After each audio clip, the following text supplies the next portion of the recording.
Hey everybody, some gadget guy here, and I'm about a day into using Windows Phone 8.1, and it is time to go through all of the updates. Now, it's only a zero point 0.1 update from Windows Phone 8 to Windows Phone 8.1, but Microsoft has crammed a substantial amount of stuff into this new update. So we're gonna go through all of it. So sit back, settle in, grab a snack, because we've got a lot to talk about. Starting off with the first thing that you see on any Windows Phone is just your home screen. And now we can have a background image which floats behind and subtly parallaxes, it subtly moves behind all of your live tiles there. And if the tiles conform to, I think it's called the icon design or something like that, that they become transparent and a picture can actually sneak through behind. Now you want to be careful with what photo you pick. If there's too much white or if it's too high contrasty, you'll start to lose some of the text on each of these little live tile indicators. But on the whole, you can do some really cool things in customizing the background of your phone. I'm currently using just a picture of a jellyfish that I took out while I was on vacation, just to have something nice and kind of interesting and colorful and abstract back there, but it's super, super subtle and I like it a lot.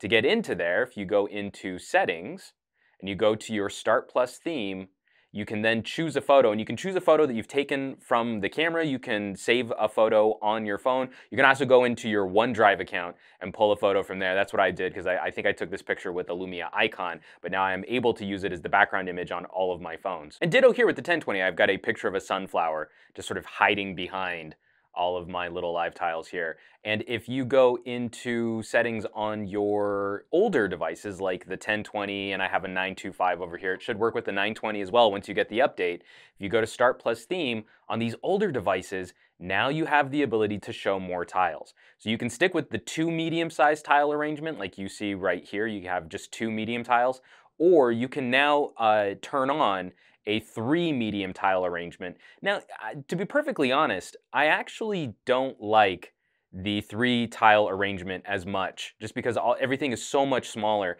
And the 4.5-inch screens on some of our older Windows phones, yeah, I think I kind of appreciate what Microsoft was trying to do, and I like the 2 tile arrangement a little bit better. And we can come back in here and come all the way back home. It's gonna load back up.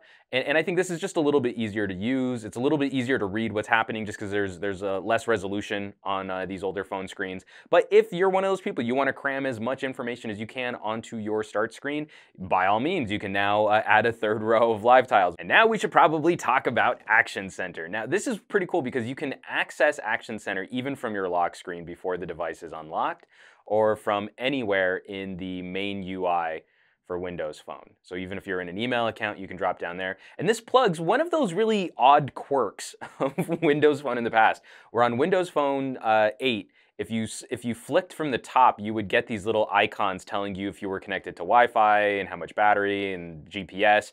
But every time I saw someone play with that, there was the expectation that you would be able to tap on that icon or to toggle something, just because we're so used to that from Android and now with iOS having a notification tray, that this little gesture there would show you information, but you couldn't do anything with it. No more. Now we can get in, we can see previous alerts, and this is super helpful because Windows Phone definitely has a problem with showing you if you've missed an update or if you've missed an alert. And now they're all organized by the app here. As long as the app is coded to work with the Action Center API, it'll show up in here. And so even services like Metro Talk, that Google Voice client, they'll show up here whenever you get new Google Voice texts and voicemails, at least until Google turns that functionality off because they're being jerks. And now at the top, we have the ability to do quick toggles. So if you want to turn on and off Bluetooth or Wi-Fi, if you want to flick into airplane mode, control your rotation lock.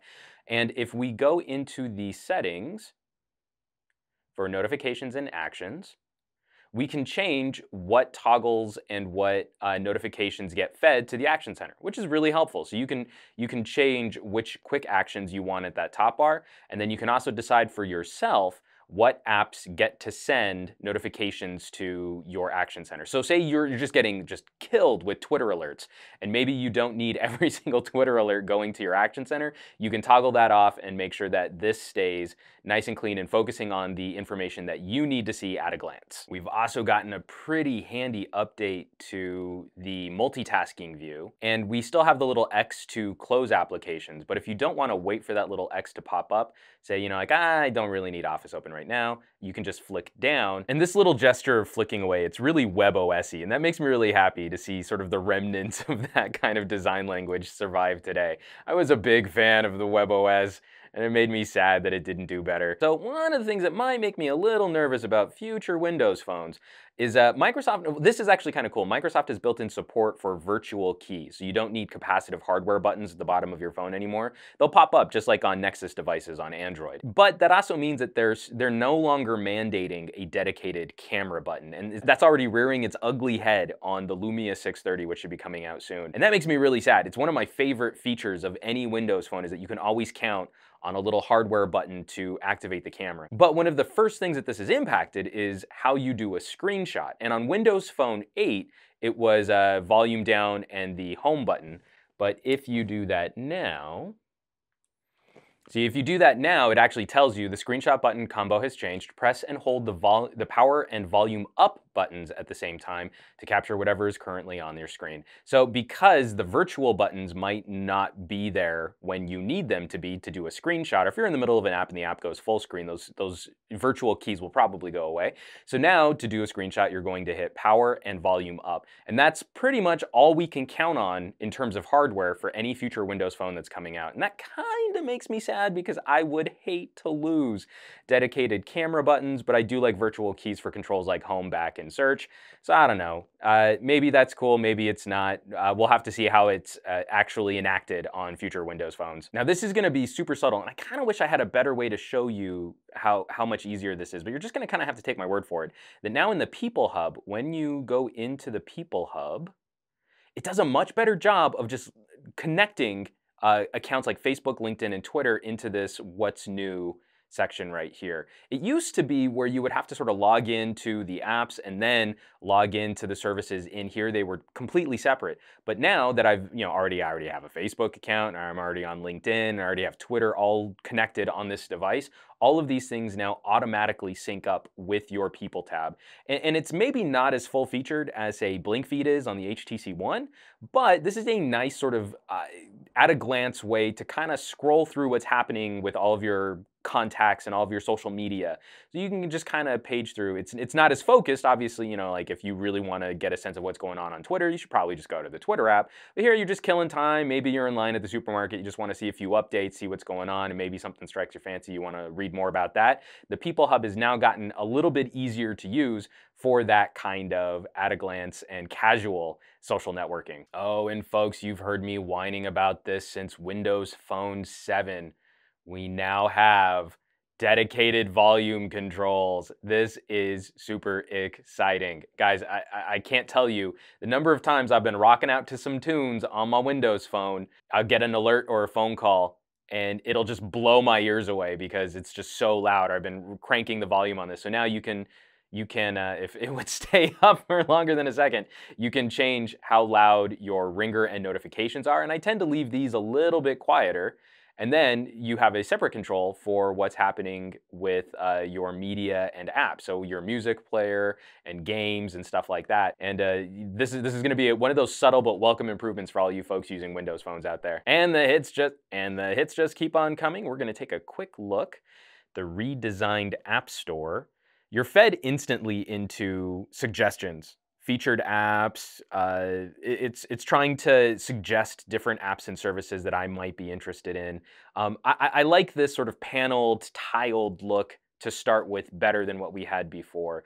And now for all of the sort of categories, they're 2 swipes away. So if you want to get into the Nokia collection, it's still there. You can see all of the apps that Nokia is focusing on. So unlike on Windows Phone 8, where they only had these sort of text categories and then you had a text link if you had any updates, we now have a little icon in the upper right-hand corner to let us know that there are apps that need to be updated. So we can just tap on that, and now we can get into updating any apps. You should probably just set it to auto-update, but I like to know when apps have updates rolled out, so I purposely leave it off so that I can see and manually update apps. And I know it's kind of silly having like big colorful icons and tiles for me to sort of know what's going on, but it definitely helps draw the eye to what new apps, games, and services I might want to check out. So this one's kind of silly, but it just goes to show that Microsoft has actually done a really good job of even just minor improvements to all of the various services on our devices. So here's the phone app. We used to just have these little toggles down at the bottom if you wanted to dial stuff like that. But now if we swipe to the right, we have a speed dial.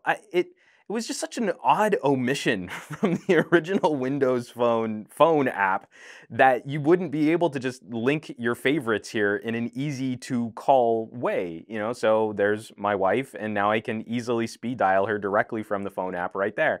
That's so silly helpful that you kind of wonder why it wasn't there in the first place, but at least that's been addressed and it's here now. Ditto app organization. And again, this is just another one of those silly, simple touches, but it does help me keep my device running clean. In the past, if you installed a game, it would only show up under this little games app collector here. So you would have to go into your Xbox games service, and then you would have a list of all of the games installed. It was hidden from the rest of the app drawer. Now we have games show up in the rest of this here, so you can see exactly what's loaded on the device. Super simple, super subtle, but it does help make or streamline how I use my phone. Those organizational touches continue into things like your Photos app, and now your photos are organized by date. This used to just be one solid wall of photos, and it was kind of hard to get a sense of what was shot when and what belongs where. But now you can see like, well, here's one evening of us doing a silly Olympics party with, you know, American flag. And that's Chris Emerson, who did our interview with Google Glass and the Nissan Leaf. Definitely check out those videos. But now I've got a date on that. I can easily scroll back to a time that I know when that picture was taken. And then it's part of a little mini collection within my photo app here. We have now a new series of services. So built into the Wi-Fi app, we have Wi-Fi Sense. We can automatically connect to Wi-Fi hotspots. I can automatically tell my phone to accept the terms of use for me when required, and it will automatically supply a name, email, phone number, whatever that service needs to log me in. And what I think is really cool and really funny is if you go into the edit info, it has just dummy information sort of set up stock. So you can actually go through and put in your phone number and your name and your email address, but as often that kind of stuff is used for marketing, and I know how free Wi-Fi works, and you know, maybe this isn't the most kosher thing to say, but you could just leave the dummy information in there and then maybe not get as much spam. And I just think it's funny that that's the default setup for what Microsoft has set up here. And then the second part of Wi-Fi Sense is the ability to share your Wi-Fi networks with people in your Outlook contacts, Skype contacts, your Facebook friends. But this is sort of predicated on them also having a Windows phone and that service all being tied together. It's really cool. It's just, I'm not entirely sure how well that's going to work with other people, but hopefully we see a little bit more broader support for this type of services, because it would be kind of nice if I go over to my buddy's house, the first thing I say is, you know, okay, hey, what's your Wi-Fi password? And now if we're Facebook friends, I should be able to just go over there and my phone will go, oh, you two are already buddies in cyberspace. Now you can be buddies IRL as well, and then just log me directly into their Wi-Fi. Now, Microsoft made a big stink out of how the keyboard and reflow was improved. I don't know that I've seen any tremendous improvement to the word suggestions. You do see emoticons start popping up depending on what you're typing and what you're writing. Now, one of the cool aspects to this new keyboard is gesture typing. So it's just like swipe or the new Swift key where you can drag your cursor and it does a pretty good job, even with a stylus. Man, look at that. That's pretty good. I actually wasn't expecting that test to go as well as it did. Now, the one problem I still have with the Windows Phone keyboard, and it's the same thing that I have with the iPhone keyboard too, is that I wish that I could long press for special characters and numbers. I hate having to toggle back and forth just to get to numbers and then getting to special characters and then going back and forth that way. But on the whole, even though it's pretty simple, it's a solid update to a keyboard that I already thought was pretty great. Now this one's more for you AT&T users, but it makes me so happy to see this. Starting with Windows Phone 8, Nokia and Microsoft had this little app called Data Sense. And when you tapped on it, it would tell you how much cellular data and how much data over Wi-Fi you were using. For some reason, on AT&T Windows phones, Data Sense had been disabled. And I never was able to get a clear answer as to why that was. And I even asked a couple of my AT&T PR friends, but unfortunately Windows Phone is just not very talked about anywhere you go. So no one really had a good answer for me as to why that was removed from AT&T phones. Now we have DataSense built in. Windows Phone 8.1 finally enabled something that Verizon and T-Mobile Windows phones were able to use. And this certainly helps because it's just much easier to visualize how much data you've gone through, as most of us now have some kind of cap on our monthly cell phone plan.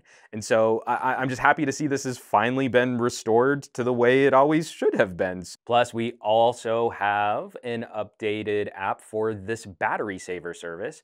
And this is going to show us what apps are currently sucking down juice, which is pretty cool. It's a really clean visualization of what apps and services are driving our battery the hardest. And then we can go over to settings, not only to see how much time we have left, and it's estimating that I still have a full day's left of charge. I love phones with huge batteries. It just makes me so happy. But then we can also turn on the battery saver from here, and toggling this it'll start turning off services and turning off wireless radios when your battery starts to get low until your next charge. You can do it sort of manually, and then it'll disable it after you charge it next time, or you can set it to always. And if you really want to hypermile your phone, you can do this, but it's going to severely limit the kind of data connectivity and the kind of services connectivity on your device. So I was stoked to see this during the Microsoft presentation, but Skype actually is built into the phone app on Windows Phone now. So if you're calling someone and you have your Skype accounts linked and set up and all of that information is combined in your contacts list, you can tap on this icon and it's going to bring up a Skype video call in the background on the phone. Unfortunately, I haven't had anyone to try that out with yet, but it could be a really cool service. I'm really excited to maybe give it a shot sometime soon. But for those of you out there who definitely are into the video calling or at least just Skype, stuff like that, I'm glad to see services like that actually being built into the operating system, because I think Google has done a tremendously good job of building in things like video chat, and Apple definitely pioneered FaceTime connectivity for all of their users. So Microsoft had a lot of catch up to do there, and I'm happy to see them finally taking steps to bring these types of services to our live tiled devices. It's another subtle update, but HTML5 support has been improved in Internet Explorer on Windows Phone, and it makes me really happy because it radically improves the YouTube experience for us Windows Phone users. We don't have an official app because Google's being a jerk about that kind of support, but now we can just go to the main YouTube page and interact with our channels just like we would any other app or service. And so now we can kind of scroll out, and this is the full desktop view, and it loads surprisingly quick. I mean, that fired up pretty well, and we don't have that weird thing where it has to load the whole page, then figure out it's HTML5 and then go on. The support has been tremendously improved.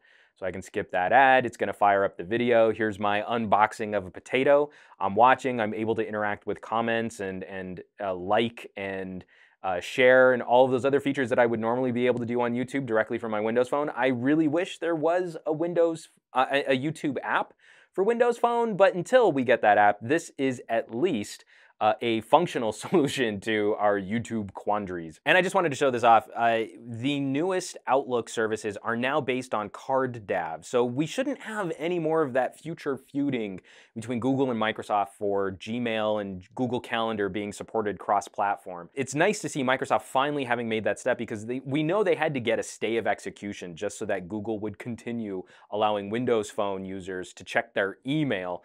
Now we shouldn't have to worry about that kind of Cold War messing us up in the future. And I really like this new calendar layout. It's really simple and it's really clean for organizing what's going on. I've got a bow tie bourbon tasting tonight. That's really fun and exciting. We can also see that they've cleaned up the organization and the types of calendars and the way that they're sort of synced to various devices. We've now got much better support for multiple calendars on one device. So in my personal Gmail account, I manage a couple different calendars, and then I also have my wife's account linked too. And this now reflects that, where I have different colors for the various different calendars under this one account, let alone all of the rest of the accounts that are also on this phone as well. And I'm actually going to go through and turn most of these off. It's really just my calendar and my wife's calendar that I care about. But if you're having to manage multiple calendars, the look and highlighting and the color icons are much easier to set up and read. So this is another welcome improvement to the Windows Phone ecosystem. And of course, you would expect performance on Windows Phone 8.1 to be super smooth on the Qualcomm 800 powered 1520 and Lumia icon, but I've been really happy to see that performance is still pretty smooth on our older dual-core devices. So this is the Lumia 1020, and I also have the Lumia 925 over here. And I would imagine that it would also be true for the Lumia 920 as well. But all of this, so I mean, we're still got the same kind of parallaxing background. This is smooth, it's still stutter-free, just like every Windows Phone has been in the past. Whatever they've done to improve this background and to give us more visual eye candy, it hasn't gotten in the way of that really clean, fluid, glass-like performance. Even flicking over to the side to get to our full app list, the animations for pulling up the various, alphabetical tiles, all of this is really, really clean. The only thing that I found, and this was actually true of the iPhone too when they first added a notification tray, is that the Action Center seems to be just a little bit more finicky on these older Windows phones. And it really doesn't like my stylus. So let me do that again. I'm just gonna use my finger. If I pull from there, you can see it kind of stutters and then skips and then kind of folds back down again. It's not as fluid a gesture as it is on the icon or the 1520. But if this is the only thing that's really gonna hiccup or stutter on us, then I think we're in pretty good shape. And I'm happy to see that across the rest of the OS and across the rest of the UI, that performance has, if not gotten better, has at least stayed the same. So for those of you out there rocking older phones, I'm not quite sure about maybe say the Lumia 520, maybe performance will suffer a little bit more on that as it's an even slightly lower powered handset than these other ones are. But they've done a really good job of making sure that those of us with the 900 series phones at least are gonna be well supported moving into the future. Last and most certainly not least, this is probably the thing I'm gonna talk about the most during this video, and I know I've been talking a lot, guys. Bear with me, we're almost done here. Now our search key no longer takes us to some lame Bing page. It brings us to Cortana. Right off the bat, let's just get this out of the way now. It's not quite as functional as Google Now is.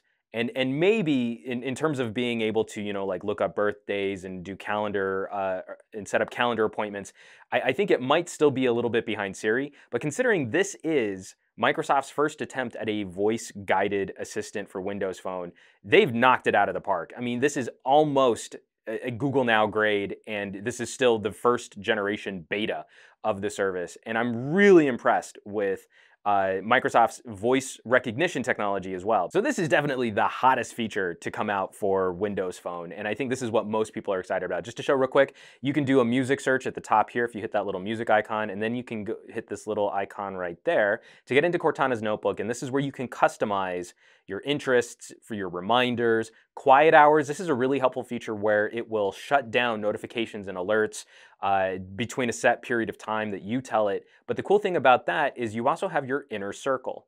And whoever's in your inner circle can make it through your quiet hours, so you don't miss alerts from the people that are most important to you.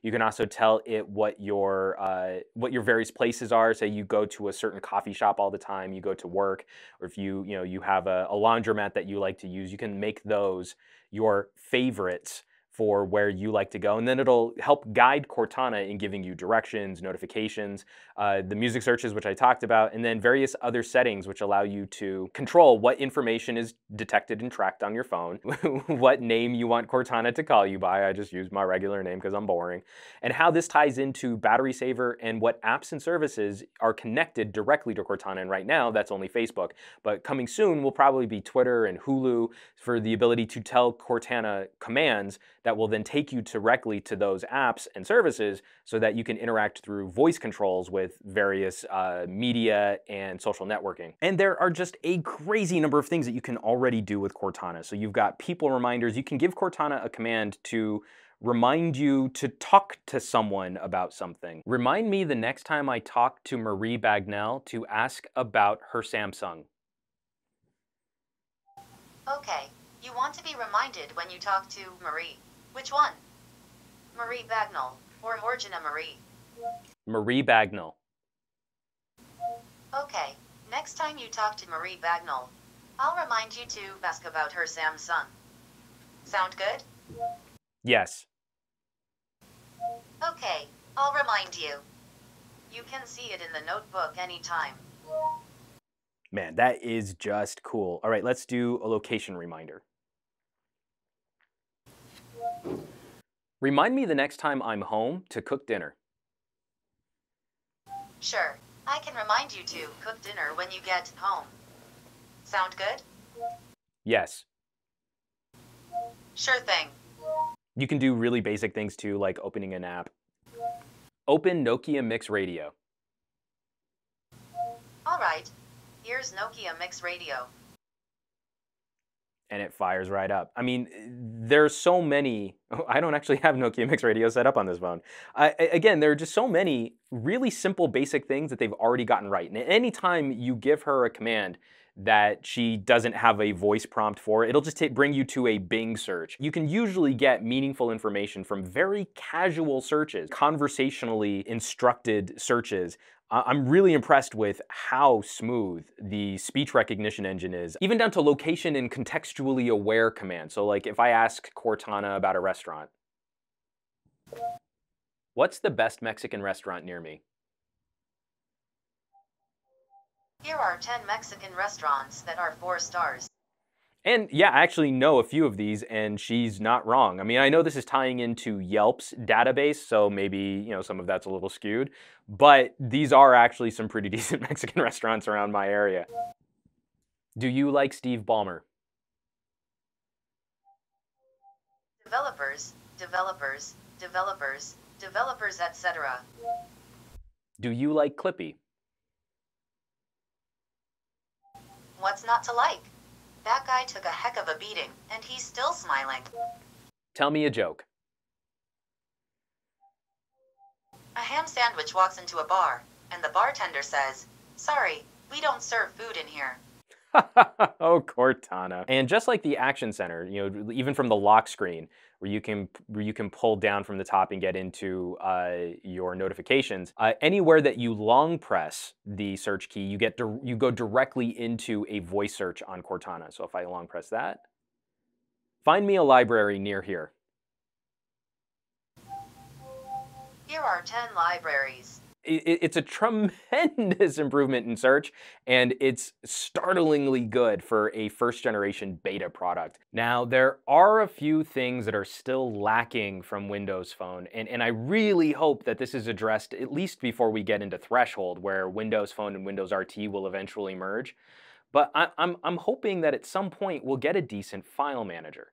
Now, if it works like it does on Windows RT, then that would mean we would be able to fire up OneDrive and be able to use OneDrive to also manage the files and documents on our phone as well as what's shared in the cloud.